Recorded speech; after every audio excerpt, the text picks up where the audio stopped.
मंगलम भगवान वीरो मंगलम गौतमोघणी मंगलम कुंद कुंदार्यो जैन धर्मस्तु मंगलम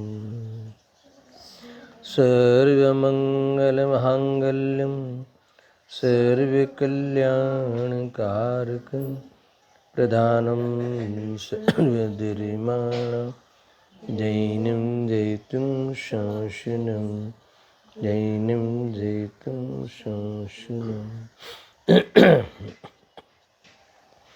सर्वव्यापैकचिद्रूप स्वरूपाय परात्मने स्वोपलब्धि प्रसिद्धाय ज्ञानानन्दात्मने नमः। आत्मरूपयनुपमेयाधिभूत न्यायलखे भवसिन्धुतरो आत्मरूप।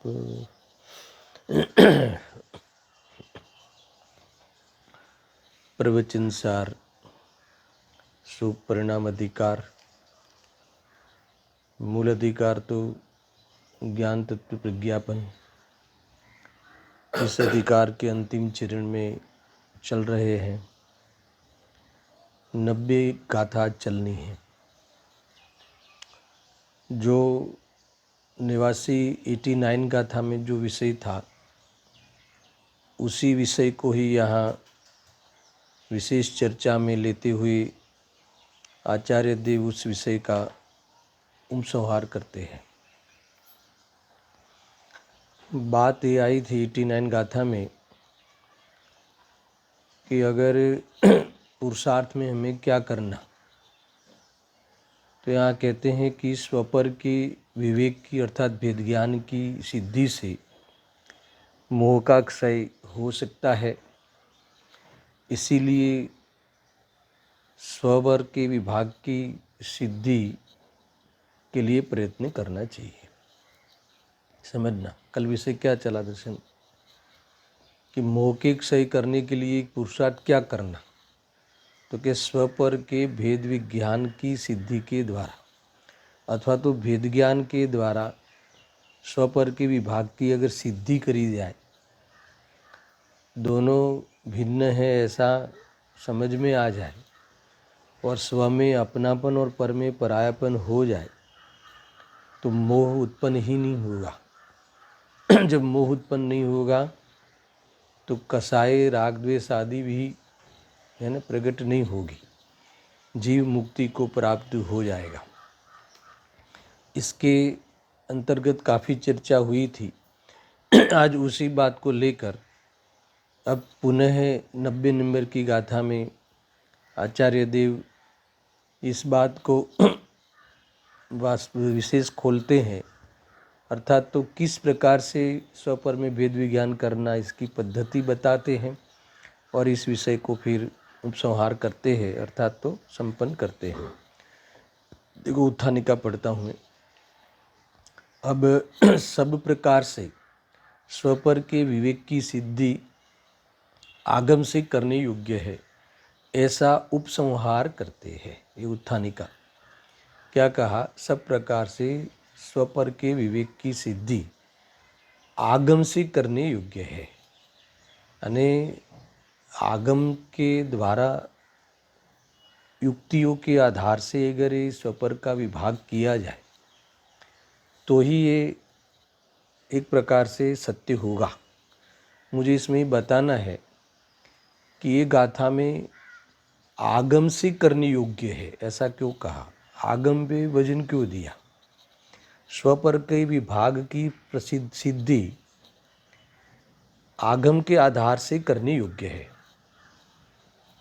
देखो 86 गाथा में भी यही बात थी ना कि आगम के अभ्यास के द्वारा मोह का क्षय होता है ना।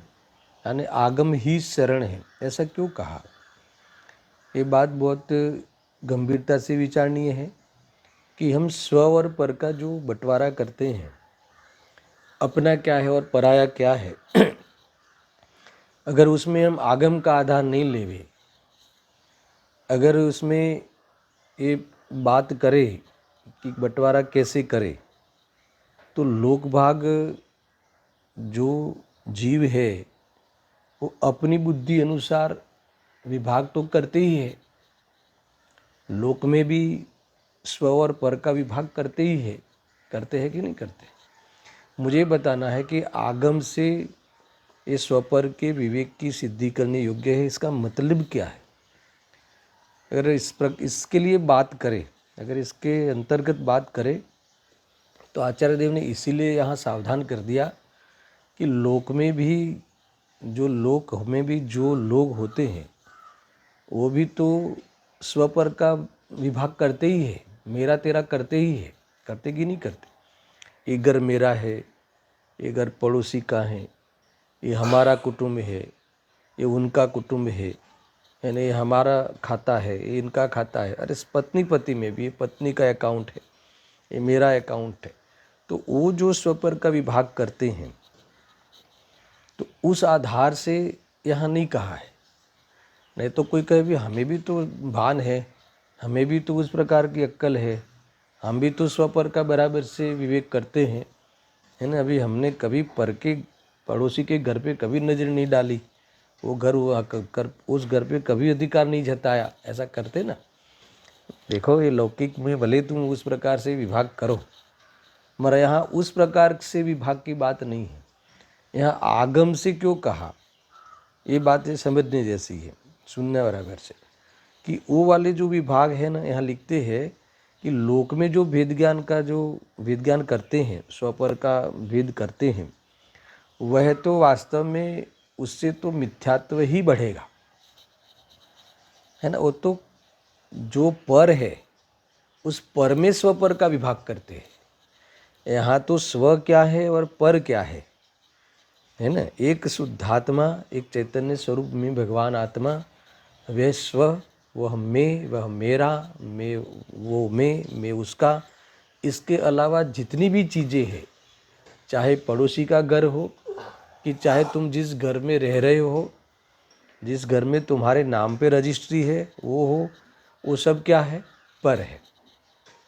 इस प्रकार का विभाग करना है, उसमें एकत्व का अभाव करना है, उसमें आधार आधे का जो भ्रम है ना, स्वस्वामी का भ्रम है, वो सब मिटाना है। इस प्रकार से वेद ज्ञान करने की बात है। देखो इसको सोचना चाहिए, बहुत विस्तार से सोचना चाहिए। इसीलिए यहाँ आचार्य देव ने आगम को आधार बनाया। हमारे बंटवारा का आधार क्या है? देखो हम अपनी बुद्धि से अपना और पराया करें, वो नहीं चलेगा। यहाँ ये कहते हैं जो वस्तु स्वरूप में स्व और पर का विभाग है, जो आगम में बताया गया है, उस आधार से स्वपर का बंटवारा करना और स्वपर का विभाग तुम जानना। और जब तुम्हें वहाँ अपना और पराया का यथार्थ ख्याल आ जाएगा, तो फिर वो मोह का उत्पन्न होना संभव ही नहीं है। ये बात यहाँ करते हैं। तो मैं अभी इसको टीका और गाथार्थ में और विशेष खुलासा किया है, वहाँ से अपन विचार करते हैं। देखो तेथी यदि जीव इच्छतो निमोहता निज आत्मने, जिन मार्ग थी द्रव्योमहि, जानो स्वपर ने गुण बड़े। यानी स्वपर का विभाग करने की तो प्रेरणा दी है। तो दो बातें ध्यान रखना, एक आगम में जैसा कहा है, अतः वस्तु में जैसा विभाग है, वहचनी है, उस आधार से तुम ईमानदारी से वो विभाग को जानना। और दूसरा, इस विभाग को जानने के लिए जो प्रोसेस है, हम तो मिली हुई चीज़ों में हमें तो जुदाई दिखती ही नहीं, तो उसकी जो विधि है, वो विधि भी यहाँ दूसरी पंक्ति में आचार्य देव ने, है ना, इस आगम के आधार से किस प्रकार से विभाग करना चाहिए। भले एक साथ में रहते हो तो भी ये दोनों में जुदाई है, ये दोनों में अंतर है, दोनों जुदी चीज़ें हैं, ये हमें ख्याल में आ जावे, है ना। तो इस प्रकार से अगर हमें अपना ही परिचय नहीं है, हमने पर से मिला के हम अपना आप का अनुभव करते हैं, हम शरीर को मिला के हमें आत्मविकल्प करते हैं, देह आदि को अपने से मिला के अनुभव करते हैं। तो इसीलिए हमारा सारा प्रयास, हमारा सारा प्रयत्न पर के लिए है ना, पर के परिणमन के लिए, पर के लक्ष्य में ही हमारा सारा प्रयत्न चला जाता है। इसीलिए हमारा उल्टा पुरुषार्थ होता है, जिससे हमें, जिसे मोह कहते हैं, जिससे हमें आकुलता प्राप्त होती है। तो यहाँ इस बात की चर्चा यहाँ आई है। अन्वयार्थ पढ़ते हैं, देखो पहले। इसीलिए क्या, इसीलिए क्या, तो शुरुआत इसीलिए यानी स्वपर के विवेक से मोह का क्षय किया जा सकता है, इसीलिए, है ना। क्या मोह का क्षय करना है ना हमें, तो मोह का क्षय करने के लिए क्या करें। देखो गुरुदेव से तो बात यहीं से उठाए, मंदिर में बैठ जावे, है ना, क्या करे, पूजा पाठ करे, उपवास व्रत आदि करे। तो यहाँ कुछ भी याद नहीं किया। मैं तो कई गाथाओं से बात चली आई है कि उसको याद ही नहीं किया। यहाँ मोह के क्षय के लिए एक ही बात कही है कि भेद ज्ञान कर, स्व और पर में। क्यों? क्योंकि जिस दिन तुम्हारे स्वपर का विवेक जागृत हो गया, स्वपर का यथार्थ भान हो गया, तो यहाँ कहते हैं कि मोह टिकता ही नहीं। अरे स्वपर का विवेक नहीं है, वही तो मोह है। स्वपर का यथार्थ वेद ज्ञान नहीं है, उसी को तो मोह कहते हैं, है ना। और स्वपर का यथार्थ विभाग क्यों नहीं है? क्योंकि हमें पदार्थों का स्वरूप खबर नहीं है। द्रव्यत्व, गुणत्व, पर्यायत्व संबंधी हमें अजानकारी है। आया था ना मोह के स्वरूप में, उस समय अनजान है उस संबंधी। इसीलिए पर के द्रव्य को अपना द्रव्य, पर के गुण को अपना गुण, पर की पर्याय को अपनी पर्याय मानकर हम वहाँ कुछ न कुछ अपने कल्पनाएं करते हैं, अपने पने की, अर्थात तो इष्ट पने की, अनिष्ट पने की कल्पनाएं करते हैं और राग द्वेष उत्पन्न करते हैं। और बस राग द्वेष की पूर्ति के लिए कई प्रकार के है ना पाप करते हैं, और आखिरकार हम बंद के अलावा कुछ नहीं करते, है ना। ये बात यहाँ समझने लायक है। क्या कहते हैं कि स्वपर के विवेक से मोह का क्षय किया जा सकता है, इसीलिए, ख्याल में है ना, इसीलिए अभी वो हम आपको इस स्वपर के विभाग की सिद्धि करने के लिए कहते हैं।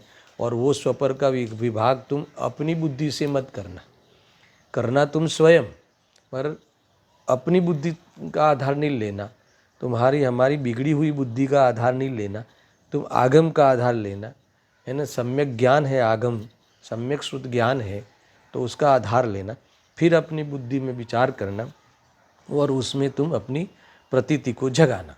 बस यही एक मुख्य रूप से है। देखो ऐसा है, दो स्वपर का विभाग करने की जो पद्धति है उसमें दो तीन बातें समझना कि लोक में जो ज्ञानी की जो सोच है स्वपर की ओर से विभाग वाली है, ऐसा यहाँ कहा है। फिर से बोलता हूँ कि लोक में ज्ञानी की सोच स्वपर की ओर से विभाग वाली होती है। समझ में आया ना?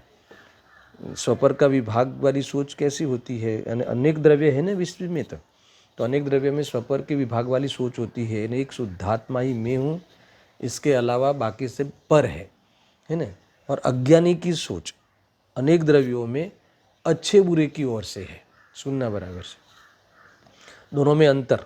अज्ञानी की सोच, देखो पदार्थों का ज्ञान तो वो भी करता है, पदार्थों तो उसके ज्ञान में भी झलकते हैं, पर अज्ञानी उस झलकते हुए पदार्थों में, ज्ञानी वो झलकते हुए पदार्थों में स्वपर की ओर से, स्वपर के विभाग की ओर से सोच रखता है कि ये चैतन्य स्वरूप मैं हूँ, मेरा चैतन्य जिसमें नहीं है ऐसा अजीव, और बाकी का अजीव जिसमें चैतन्यता है ही नहीं, वो सब मेरे से जुदे है।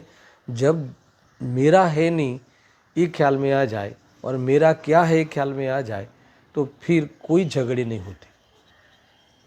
समझ में आए ना? और देखो अज्ञानी के ज्ञान में भी सब पदार्थ झलकते हैं, ज्ञान तो स्वभाव है, मगर वो पदार्थ जो झलकते हैं उसमें कैसा विभाग करता है? देखो ये अच्छे बुरे में, देखो मैं अभी पूछूँ आपको, पाकिस्तान अच्छा कि इंडिया अच्छा, गर्मी अच्छी कि सर्दी अच्छी, है ना, ठंडी अच्छी कि गर्मी अच्छी। देखो मैं आपको, दुनिया में इतनी ये विभाग करने की बुद्धि खोटी होती है अच्छे बुरे की ओर से कि भगवानों में भी, वितरागियों में भी भेद कर देता है। करता कि नहीं करता? हमारे गांव के भगवान अच्छे, हमने जो प्रतिष्ठा कराई है वो भगवान अच्छे, और बाकी के भगवान अच्छे नहीं, ऐसा। इस प्रकार से इसकी सोच बनी हुई है, समझ में आया ना। तो यहाँ कहते हैं कि ऐसा विभाग नहीं करना है, वो तो अज्ञानी की सोच है, कोई इष्ट कोई अनिष्ट, है ना। इस प्रकार से अज्ञानी भेद किए करता है। देखो ऐसा है कि अच्छा बुरा परद्रव्यों के साथ नहीं होता, सुनना बराबर से। एक होती है द्रव्य की शैली और एक होती है तत्व की शैली। तो द्रव्य की शैली की ओर से भेद विज्ञान एक ही प्रकार का है, स्व और पर, अच्छे बुरे की ओर से नहीं। सुनना कि एक चैतन्य स्वरूप है, वो मैं हूँ, बाकी सब मेरे लिए पर है। चाहे और भी चैतन्य स्वरूप जीव हो, वो भी मेरे लिए पर है, बराबर है। जीव अजीव की कल भी खूब चर्चा की थी। मगर तत्व की शैली की ओर से वहाँ अच्छा बुरा का भेद करते हैं, यानी हे उपादेय का, मगर पर के साथ नहीं करते। अपनी ही पर्याय में उत्पन्न होने वाले दोषों को बुरा कहते हैं, और दोष के अभाव रूप गुण जो प्रकट होते हैं उसे अच्छा कहते हैं, और परद्रव्य को तो ज्ञेय मात्र कहते हैं, है ना। और भगवान आत्मा को आश्रयभूत रूप से उपादेय कहते हैं।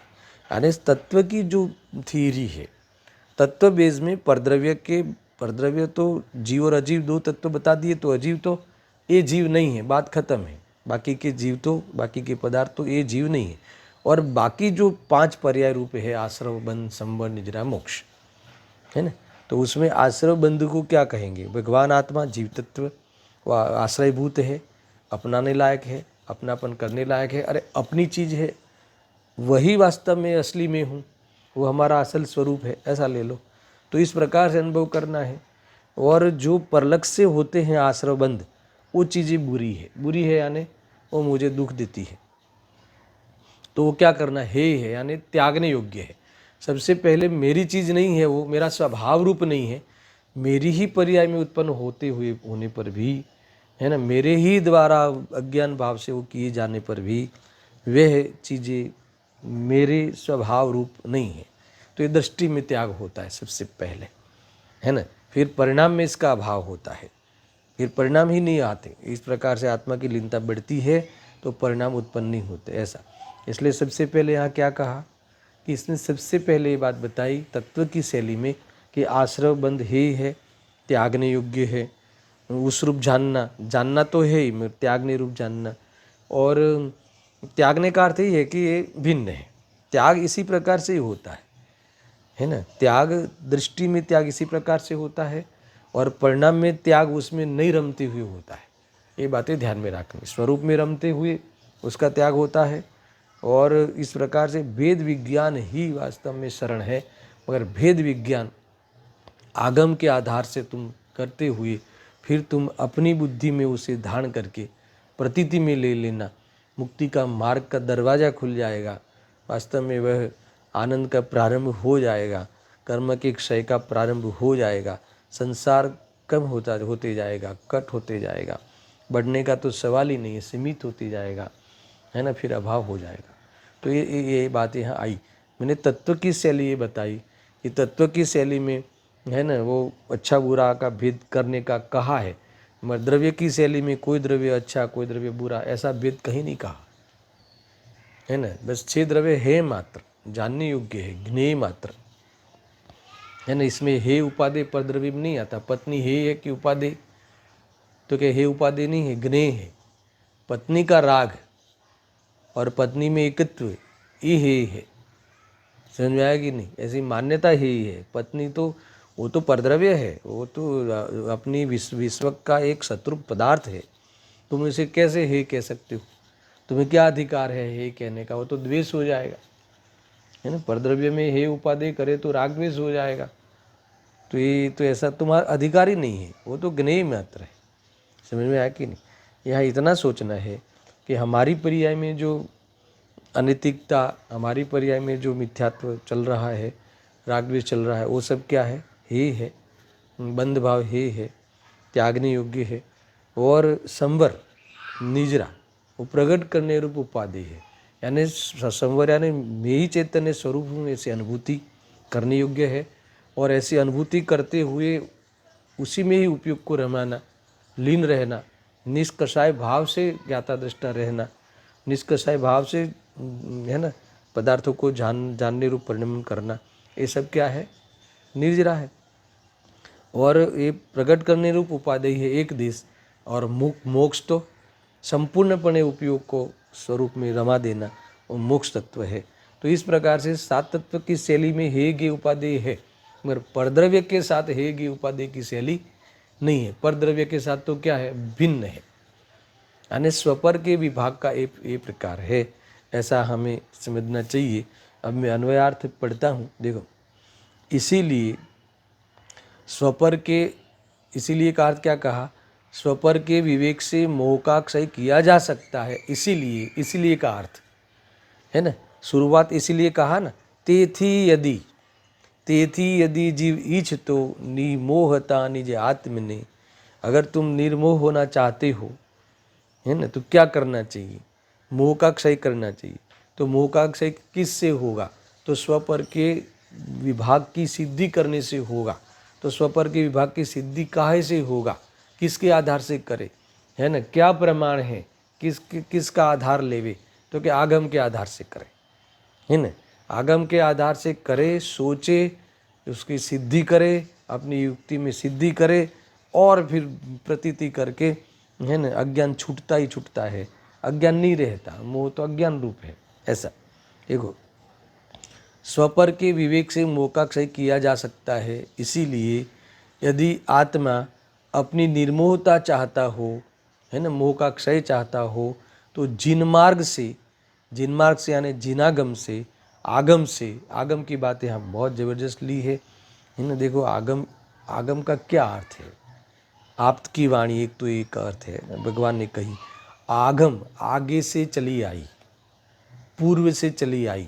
अब पूर्व क्या है ना? तो पूर्व यानी 14 पूर्व हो ना, तो 14 पूर्व में जो कहा है, आगे किसने कहा है? अपने पूर्वजों ने। तो पूर्वजों में कौन आएगा? पूर्वजों में अरिहंत परमात्मा आएगा, वो हमारे पूर्वज हैं। अरिहंत भगवान हमारे पूर्वज हैं। तो इन्होंने कही हुई है, आगे से आई हुई है। ऐसा किसी ने कही हो, किसी ने नई कोई चाल बनाई हो, ऐसा नहीं है। ये तो अनादि से चली आई हुई है, हमारे पूर्वजों से, यानी हमारे अरिहंत भगवान की कही हुई वाणी है। ये आगम है। ख्याल में आपकी वाणी कहते हैं ना, ऐसा है ना, पूर्व से आई हुई है, पूर्व ने, ऐसा। तो यहाँ कहा ना जिन मार्ग से, अब थोड़ी विधि का इशारा किया है, टीका में तो बहुत खुलने वाले हैं। क्या कहा? फिर से पढ़ता हूँ। स्वपर के विवेक से मोह का क्षय किया जा सकता है। इसीलिए यदि आत्मा अपनी निर्मोहता चाहता हो, क्या अर्थ है? अगर तुम निर्मोही होना चाहते हो, और ख्याल है इसका अर्थ, सुखी होना चाहते हो। देखो, फल की ओर से कहूँगा ना दर्शन, तो तुरंत हमारे कान खड़े हो जाएंगे। अब निर्मोहता का भाव आसन नहीं होता कभी। अरे, निर्मोहता का अर्थ है वितरागी होना, है ना, मोह रहित होना चाहते हो, सुखी होना चाहते हो, है ना, जन्म मरण से रहित होना चाहते हो। तो ये कहते हैं, तो जिन मार्ग से गुणों के द्वारा, ये देखो अब विधि बता दी, कैसे विभाग करे, दो चीज़ों में बंटवारा कैसे करे? तो गुणों के द्वारा, यानी लक्षण के द्वारा। गुणों के द्वारा द्रव्यों में स्व और पर को जानो, द्रव्यों में स्व और पर को जानो, अर्थात जिनागम के द्वारा विशेष गुणों से ऐसा विवेक करो कि अनंत द्रव्यों में यह स्व है और यह पर है। बस यही मोह का भाव है। समझ में आया ना? अभी बंटवारा करना हो तो कैसे करे? अब ये शरीर और आत्मा तो एक सत्ता लगती है हमें, तो है ना, मिले जुले लगते हैं। तो उसमें भिन्नता कैसे करे, वेद ज्ञान कैसे करे? तो लक्षण के द्वारा। कोई भी वस्तु को पहचानना हो तो तुम लक्षण के द्वारा पहचान सकते हो, ऐसा है। देखो, मैंने तो अभी पहले ही कहा, अभी भी कहता हूँ, कि हमारे पास भेद ज्ञान करने की शक्ति है। ये बहुत बड़ी बात है। विचार शक्ति है ना, संगी पंचेंद्रियपना है।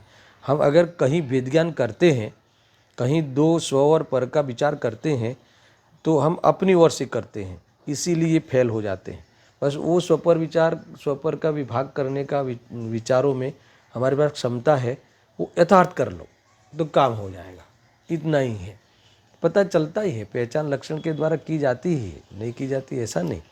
देखो हमें कई कई है ना, कई चीज़ मिली हुई हो ना दर्शन। जैसा मान लो कि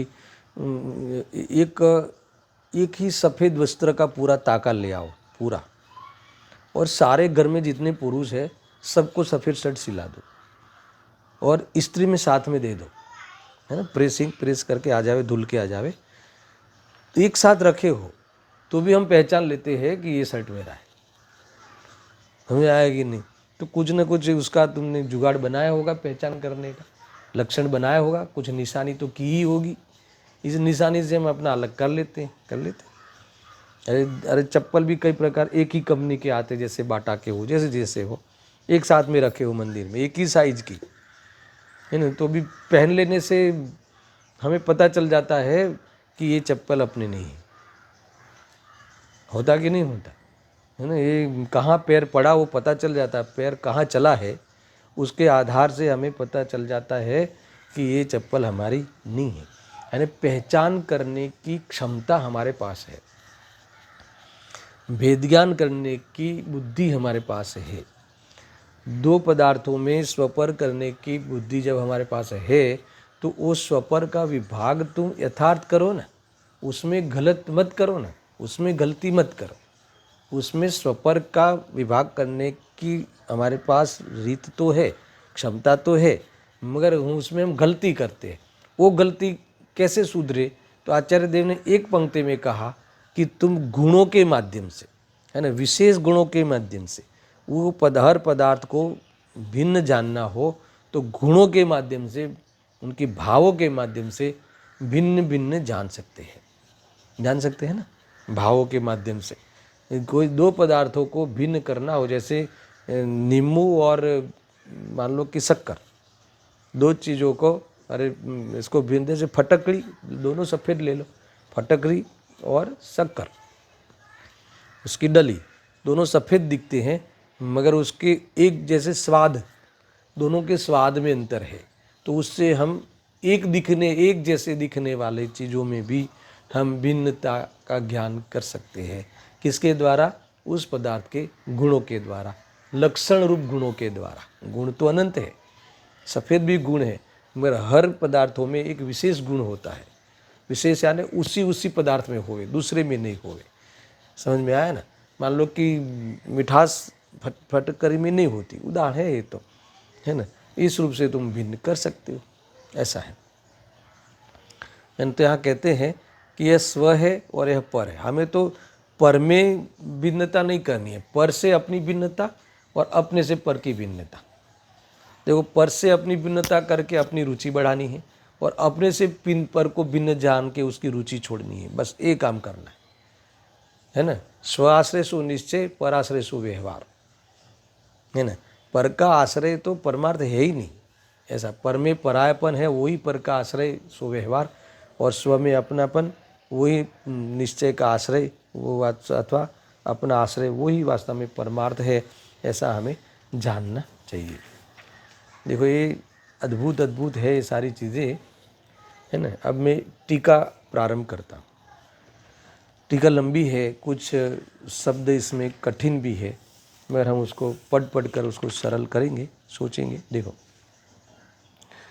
दो पैराग्राफ में है टीका, पहला पैराग्राफ और दूसरा पैराग्राफ में। दूसरे पैराग्राफ में पूरी विधि बताई, पहले पैराग्राफ में प्रेरणा करी है कि तुम्हें अगर मोह का क्षय करना हो, सुखी होना हो, तो तुम्हें स्वपर का भेद विज्ञान करना चाहिए। जितने भी बुद्धिवंत जीव है, जितने भी बुद्धि वाले जीव है, वो सारे लोग वो स्वपर का विवेक करते हैं, और स्वपर का विवेक करके वो स्वपर की विभाग की सिद्धि करते हैं, और फिर सिद्धि करके जो अपनी चीज़ है उसके आश्रय में रहते हैं, उसी का लक्ष्य करते हैं, उसी को अपना मानते हैं, और पर का जो लक्ष्य था, पर को अपना मानने की जो भूल थी, वो भूल सुधार लेते हैं और फिर आनंद से रहते हुए मुक्ति को चले जाते हैं।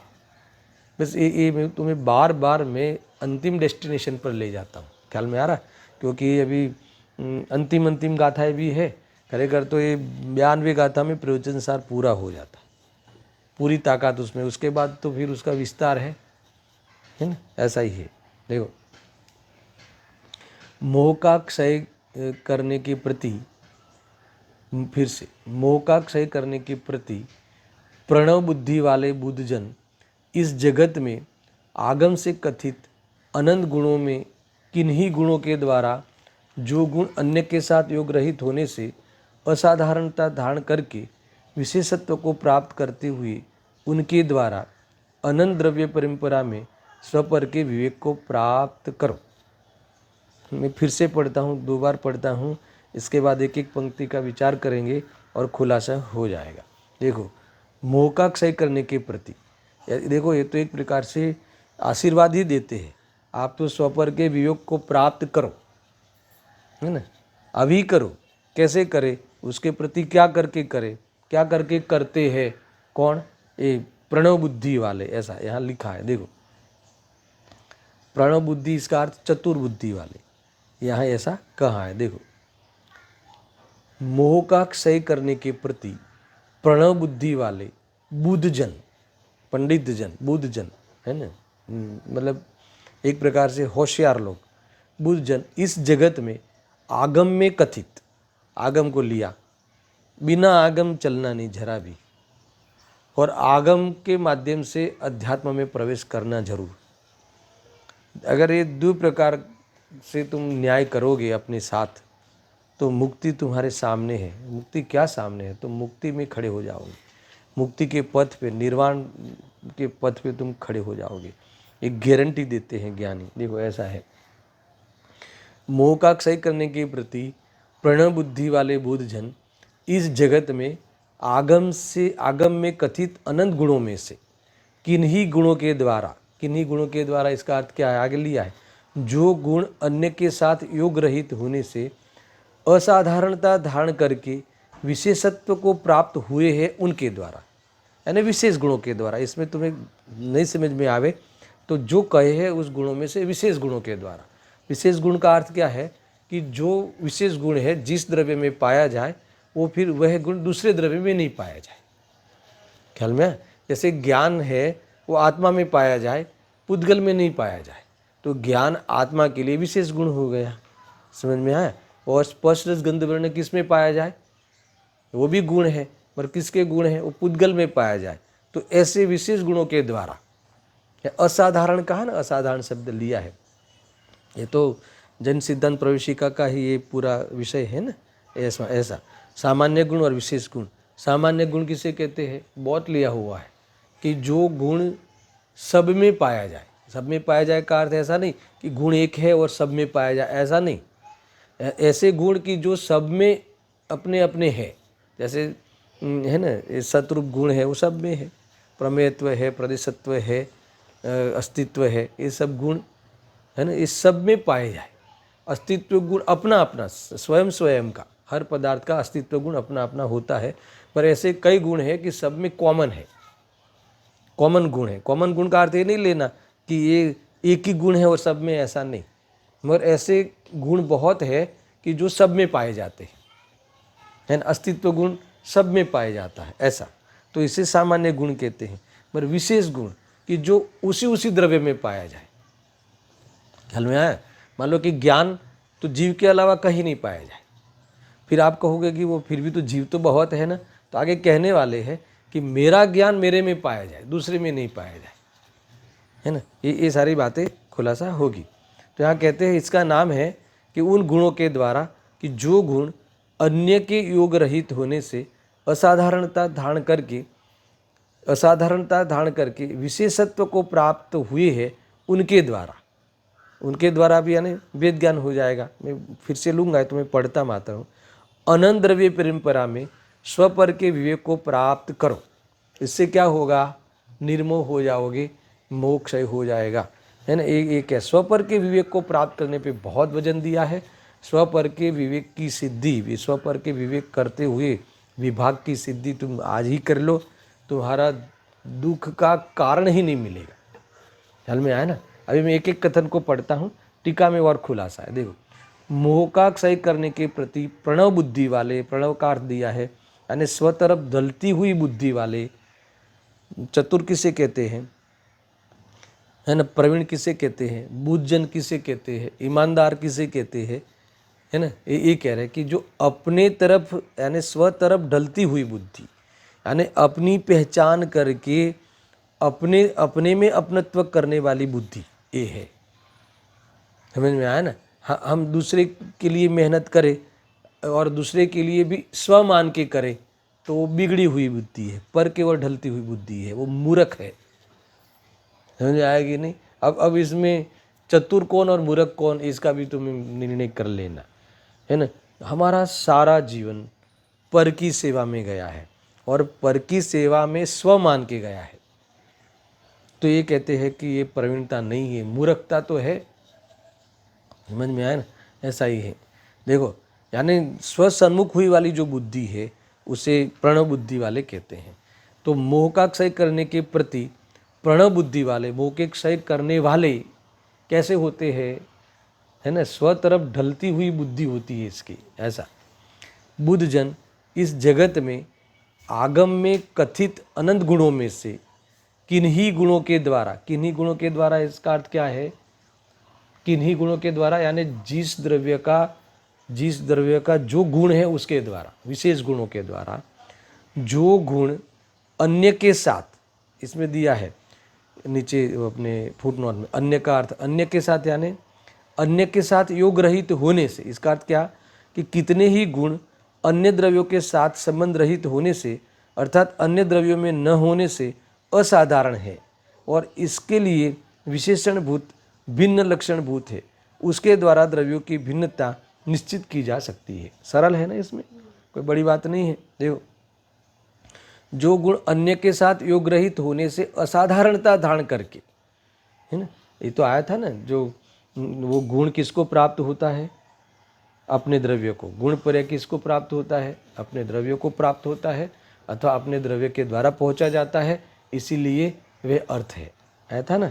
तो ऐसा यानी अन्य के साथ योग रहित, यानी अन्य में, अन्य द्रव्य का गुण अन्य द्रव्य में नहीं पाया जाता। 6 जाति के है द्रव्य, तो एक जाति के द्रव्य का गुण दूसरी जाति के द्रव्य में नहीं पाया जाता। इसका नाम क्या है, असाधारण गुण, विशेष गुण। उसको पकड़ो, विशेष गुण के द्वारा तुम परिचय करो। किसका परिचय करो, 6 द्रव्यों का कि अपने और पर का। समझ में आया ना। देखो, 6 द्रव्यों का परिचय करना वो सामान्य है, और 6 द्रव्यों में फिर विशेष गुण के तरफ जाओगे तो अपना क्या है और पराया क्या है, ऐसा है। देखो, आगे आने वाला है, आगे की परिचय में, इसमें दूसरे पैराग्राफ में, कि सत की ओर से परिचय करोगे, सत की ओर से परिचय करोगे तो 6 द्रव्यों की हयाती का परिचय होगा, समानता। और फिर विशेष गुण से परिचय करोगे तो उसमें फिर मेरा क्या है और पराया क्या है, उसके लिए विशेष गुण चाहिए, है ना। विशेष गुण की ओर से द्रव्यों की पृथकता ख्याल में आती है। द्रव्यों की पृथकता का अर्थ ये नहीं है कि ये 6 है, ऐसा नहीं। द्रव्यों की पृथकता इसलिए की जाती है कि ये मैं हूँ और वो मैं नहीं हूँ, इसका नाम है तब 6 द्रव्यों की पृथकता। समझ में आया ना, ऐसा है। असाधारणता धारण करके विशेष तत्व को प्राप्त करते हुए, विशेषणत्व को प्राप्त हुए हैं, उनके द्वारा सुनना अनंत द्रव्य परंपरा में स्वपर के विवेक को प्राप्त करो। क्या कहते हैं, अनंत द्रव्य परंपरा। क्या है अनंत द्रव्य परंपरा, यानी हमेशा, मतलब कि अनंत द्रव्य पाए जाते हैं। विश्व में जितने भी द्रव्य है, कितने हैं, अनंत। कितने अनंत है, इतने अनंत है कि इसमें कभी कम बढ़ नहीं होता। अनंत के कई भेद है ना, तो इसमें कोई द्रव्य ऐसी ही परंपरा है। परंपरा का अर्थ है ऐसा ही स्वरूप है, हर समय अनंत ही पाए जाना, इसका नाम है कि अनंत द्रव्य की परंपरा। क्या है अनंत द्रव्य की परंपरा, हर समय अनंत ही पाए जाना। कोई कहे क्या बात करती हो, बॉम्बे में तो ये जो कोरोना का रिजल्ट आता है ना कि हर रोज 500 लोग मर जाते हैं, समझ में आए ना, तो फिर वो 500 तो कम हो गए ना, तो क्या ये 500 इस पर्याय में नहीं रहे, मर द्रव्य तरीके है ना, और अनंत गुण के साथ और उनकी पर्यायों के साथ, नई नई पर्यायों के साथ हमेशा रहते हैं। यानी ऐसा एक भी क्षण नहीं है कि अनंत नहीं पाए जाए। अनंत गुण और अनंत गुण की अनंती पर्यायों के साथ, ये अपने द्रव्यत्व गुणत्व पर्याय के साथ अन्य द्रव्यों से भी भाग में रहते हुए हमेशा पाया जाना, ये अनंत द्रव्यों की परंपरा है ना, ये कानून है ऐसा। तो इसमें क्या करना, अभी इतने अनंत द्रव्यों में हमें अपने को ढूंढना, तो कहाँ ढूंढना, कैसे ढूंढना है ना, तो ऐसे ढूंढना कि वो विशेषणत्व को जो प्राप्त है, जो आगम में जो गुण कहे हैं कि स्पर्श रस गंध वर्ण, ये किसके विशेष है, पुद्गल के विशेष है। जो अन्वय वह द्रव्य है, अन्वय के विशेषण वह गुण है। तो हर द्रव्य अन्वय है और उसके अपने अपने विशेषण है जो विशेषत्व को प्राप्त है ना, जो अपने द्रव्य के आश्रय से सदा रहते हैं, है ना, हर द्रव्य हर क्षेत्र में, अपने द्रव्य के पूरे क्षेत्र में और हर हालतों में पाए जाते हैं इस गुणों के द्वारा। इस गुण में जो विशेष गुण है ना, गुण तो सामान्य विशेष रूप से अनंत गुण है हर द्रव्य में, मगर हर द्रव्य में एक विशेष गुण रहता है कि जिसके द्वारा दूसरे द्रव्य से अपने को पृथक प्रसिद्ध करता हुआ रहता है, उसका नाम है विशेष गुण। तो उसके द्वारा इस अनंत द्रव्यों की परंपरा में हर समय अनंत रहते, उस परंपरा में है ना, कोई नहीं रहता है उसकी चिंता ही मिट गई, और अनंत रहते हैं उसमें अपने को अलग करने की विधि भी बता दी। क्या विधि बता दी, कौन सी विधि बता दी, कि विशेष गुण के द्वारा उस द्रव्य से मैं जुदा हूँ और इस गुण वाला मैं उससे जुदा हूँ, ऐसा भान हमें हो सकता है, ऐसा हमें विवेक पैदा हो सकता है। अगर इस प्रकार की विधि करे तो ऐसा आचार्य देव कहते हैं कि इस प्रकार से स्वपर का विवेक प्राप्त करो तो उससे क्या हो जाएगा, मोह का क्षय होगा, है ना। ये पहला पैराग्राफ है, सामान्य पैराग्राफ है। विशेष पैराग्राफ किस प्रकार से विवेक करे, किस प्रकार से स्वपर का विवेक करे, तो ये इस प्रकार से कह के दूसरा पैराग्राफ है, पढ़ना तुम जरा देखो, जो कि इस प्रकार, हाँ फिर से, अर्थात मोह का क्षय करने के इच्छुक पंडित जन, या पंडित शब्द यानी बुद्ध जन ऐसा लिया है ना, आगम कथित अनंत गुणों में से असाधारण, देखो ये आगम को बीच में लिया है, बहुत बड़ी बात है ना। नहीं तो तुम दया अपना गुण मान लोगे, है ना, शुभ भाव अपना गुण मान लोगे, ख्याल आया, भक्ति का भाव आया वो अपनी क्वालिटी मान लोगे, वो सब विकार है, समझ में आया ना, वो गुण नहीं है, वो दोष है। अगर ये कहाँ कहा है, आगम में कहा, प्रायः लोग में शुभ भाव को है ना गुण मानने की प्रवृत्ति चलती है, और लोक व्यवहार में उसे गुण कहने में भी दिक्कत नहीं है, पर मुक्ति के मार्ग में वह डिसक्वालिटी है, वो आत्मा की क्वालिटी नहीं है ना। यहाँ ये बात समझ में लेनी चाहिए। देखो, अर्थात मोह का क्षय करने के इच्छुक पंडित जन आगम कथित अनंत गुणों में से असाधारण और भिन्न लक्षणभूत गुणों के द्वारा, आया ना, असाधारण, असाधारण का अर्थ क्या है ना, असाधारण का अर्थ है कि अन्य में नहीं पाया जाए, और अन्य में नहीं पाया जाए ऐसे होने पर भी जो लक्षणभूत है, जो दो चीज़ों को भिन्न कराने में लक्षणभूत है। देखो, चारित्र भी आत्मा का गुण है, दर्शन भी आत्मा का गुण है, वीर्य भी आत्मा का गुण है, तो ऐसे ज्ञान भी आत्मा का गुण है, सुनना, और सारे गुण एक ही हैसियत से है, और सारे गुणों में गुणपना भी है ना समान है, मगर ज्ञान गुण भी है और लक्षण भी है, समझ में आया ना। तो उस लक्षण के द्वारा हम अपने को, अपनी पहचान, अपने को अपने से अभिन्न रूप से पहचान और पर से भिन्न रूप पहचान करके हमने पर के साथ जो अनादि से स्वमान के भ्रम किया है और दुखी हुए हैं, उसका अंत आ सकता है। ख्याल में ये वाली बात है। देखो फिर से, अर्थात मोह का क्षय करने के इच्छुक पंडित जन आगम कथित अनंत गुणों में से असाधारण और भिन्न लक्षणभूत गुणों के द्वारा अनंत द्रव्य परंपरा में यह सद्रव्य है और यह परद्रव्य है ऐसा विवेक करो। यानी ऐसा विवेक करो, ऐसे विवेक को तुम प्राप्त हो जाओ। कब प्राप्त हो जाओ? जल्दी से जल्दी। मगर किस प्रकार से प्राप्त होवे, क्या प्रकार है, रीत क्या है? तो आचार्य देव अब दूसरे पैराग्राफ में जो कि इस प्रकार है, अभी किस प्रकार से है उसकी चर्चा में आज नहीं करूँगा, बहुत बड़ा पैराग्राफ है, आप पढ़ के आना। मैं अब स्वपर के विवेक को प्राप्त करो ऐसा कह दिया, इशारा भी कर दिया, गुण के द्वारा तुम विभाग करके विभाग कर को प्राप्त हो जाओ। फिर भी पुनः पद्धति बता के इस विषय को समेटने वाले हैं आचार्य देव। तो दूसरे पैराग्राफ में जो कि इस प्रकार है, किस प्रकार है स्वपर का विभाग, किस प्रकार से करना है, वो विधि दूसरे पैराग्राफ में पूरी आई है, उसकी चर्चा में कल करूँगा। ऐसा सहजानंदी शुद्ध स्वरूपी अविनाशी हूँ आत्मस्वरूप। सहजानंदी शुद्ध स्वरूपी अविनाशी हूँ आत्मस्वरूप।